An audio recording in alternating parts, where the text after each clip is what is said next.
Two Republican senators fiercely rebuke Trump.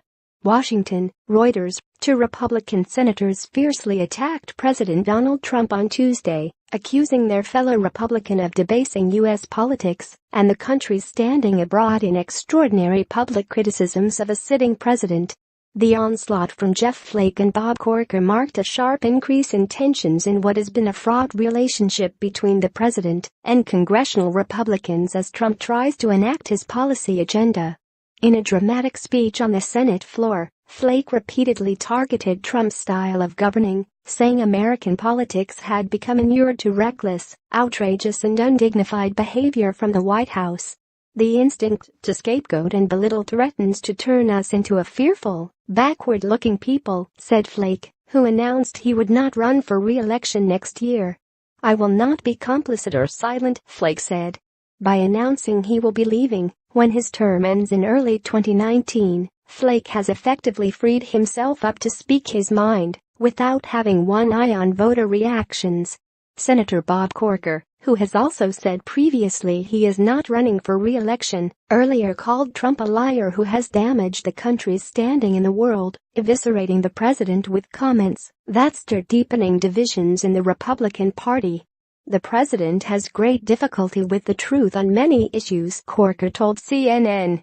The revolt by the two senators, which could complicate Trump's efforts to push through his policy priorities, came just as the president seeks to build consensus around proposed tax cuts. Republicans control both chambers of Congress but hold just a 52-48 majority in the 100-seat Senate.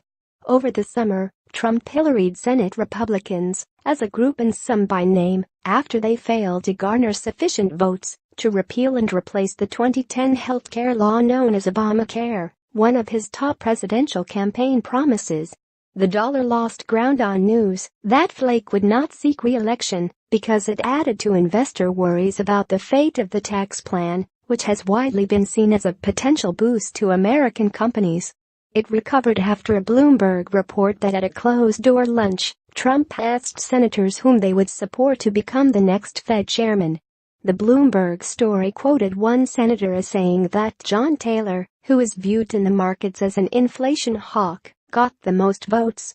Trump has also provoked the ire of another respected senior Republican, Senator John McCain, whose war record he mocked.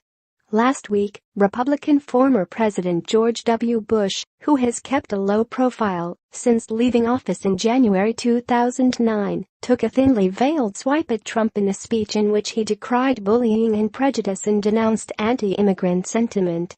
Writing by Karen Bohan. Editing by Francis Carey.